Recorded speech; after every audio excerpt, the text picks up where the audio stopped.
各位，这可真是30年河东，30年河西啊，活久见啊！20多年前来到美国的时候，从来都不曾想过，美国有一天会闹大饥荒，穷人会真的没有饭吃，饿肚子，这真是没想到的事儿啊！美国的穷人现在对记者说，本来就得省着吃，现在还得担心有没有的吃。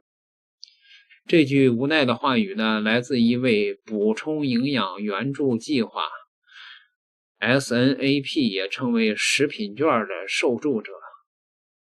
面对采访，他告诉美国的记者，已经好几天为了孩子能够吃上饭，自己只能是靠喝水撑着了。食品券一直是那个中国公知口中的美国的自由圣光啊！美国没有人会饿肚子，因为政府会发食品券。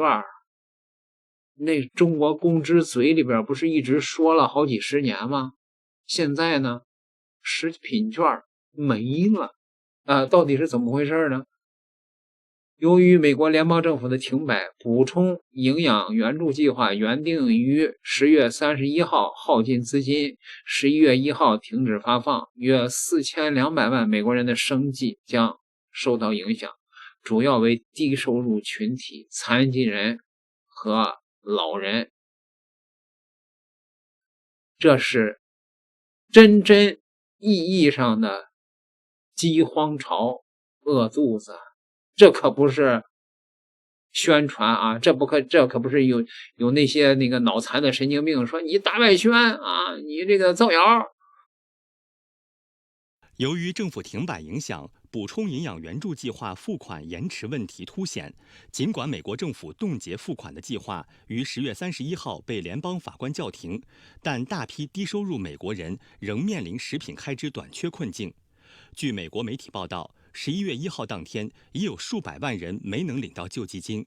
美国多地的免费食品分发点前排队人数骤增。1号凌晨4点，位于纽约市布朗克斯区的食品物资分发点前就聚集了大批前来领取免费食物的民众。据物资分发点的负责人表示，由于补充营养援助计划突然中断，当天排队的人数是往常的3到4倍。而在佐治亚州的亚特兰大市，1号当天前来当地食品银行排队人数也达到了前所未有的规模，且大多为联邦政府雇员及其亲属。据现场负责人介绍，原本很多家庭已受到通胀影响，如今政府停摆又让部分群体领不到薪水，实属雪上加霜。 We are in the middle of a distribution of food to the families of TSA workers. They work just down the road at the airport. They're working without pay right now, and we're getting food to them so that while we go through this shutdown, they can continue to feed their families. And then, of course, the disruption to the SNAP program is going to put hundreds of thousands of additional people here in Metro Atlanta in harm's way. There's just tremendous demand right now, and people are very anxious and worried about how they're going to feed their families. 有美国媒体指出，当前华盛顿方面仍缺乏解决停摆僵局的紧迫感，议员们已离开国会山，两党严重对立，相互甩锅。随着民生压力不断累积，民主党近日警告医保费用上涨引发的民怨将迫使国会采取行动，这场政治僵局的破解日益紧迫。这要是在20-30年前啊，中国的公知肯定就说，你看看人家美国穷人开着车去要饭去。现在呢，中国的汽车拥有量已经跟美国一样了，所以这话也说不出来了。中国的这帮公知们现在全他娘的闭嘴了。营养援助计划覆盖全美约4200万人，其中大多数的人的收入低于贫困线。接受援助的人可使用联邦食品救济金，在指定商店等购买食物。负责与各州合作管理该项目的农业部日前宣布，不会动用联邦应急资金来维持食品救济。这一举措遭民主党质疑和反对。此外，受停摆影响，为6.5万名婴儿提供营养和家庭支持的特别营养补充计划也可能从10月1号起暂停。The majority of people who are receiving SNAP benefits are children, right? Followed by older adults and people with disabilities. Majority are working 2 to 3 jobs. They're just not making enough money because inflation, food prices, shelter prices are so incredibly high. And when you have to put 80 to 90% of your income on shelter, it leaves very little. 一方面是美国共和民主两党打着维护美国民众利益旗号，继续在政府预算问题上互不相让，导致政府停摆；而另一方面，则是美国民众面临失业、收入锐减、食品援助中断的真切窘境。10月31号，美国农业部长罗宁斯在一次讲话中承认，美国政府正让美国民众失望。The fact that your government is failing you right now, that poverty is not red or blue, it is not a Republican or Democrat issue, it doesn't matter who you voted for or even if you voted, that if you are in a position where you can't feed your family and you're relying on that $187 a month for an average family in the SNAP program, that we have failed you. The shutdown also means the federal energy assistance program is on pause. That is leaving tens of thousands of Minnesotans in limbo when it comes to covering their heating bills. As winter is approaching fast, we're learning millions of New Yorkers could be left out in the cold.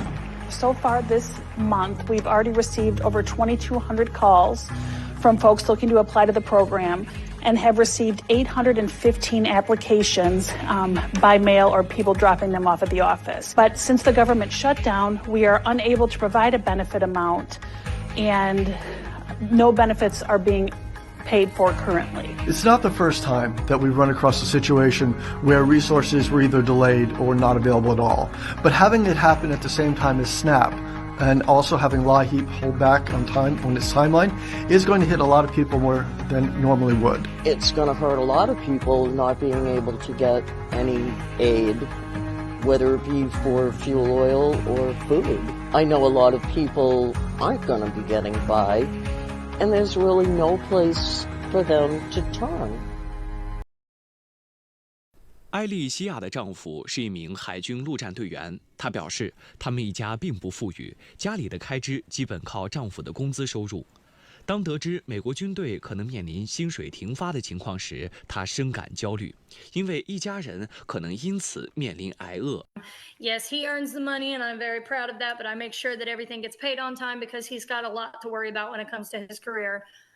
So it's nerve-wracking for me because I'm sitting here.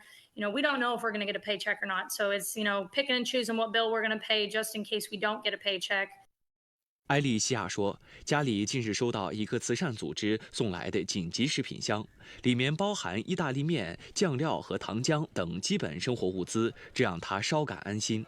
但他认为这个问题本不应该发生，因为美国政府有义务向美国军人支付工资，但现在的情形让他感到失望。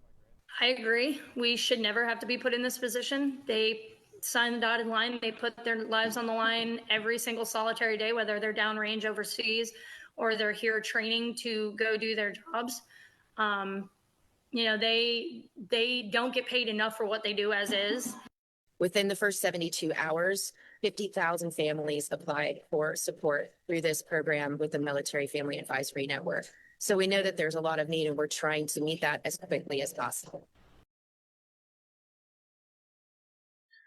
连美国的军人现在都开始饿肚子了，你能指望美国的军人现在还跟解放军能比钢铁的意志吗？武器都比不了，意志也没有了。这就是美国现在的现状。点个订阅吧，咱们下期再聊。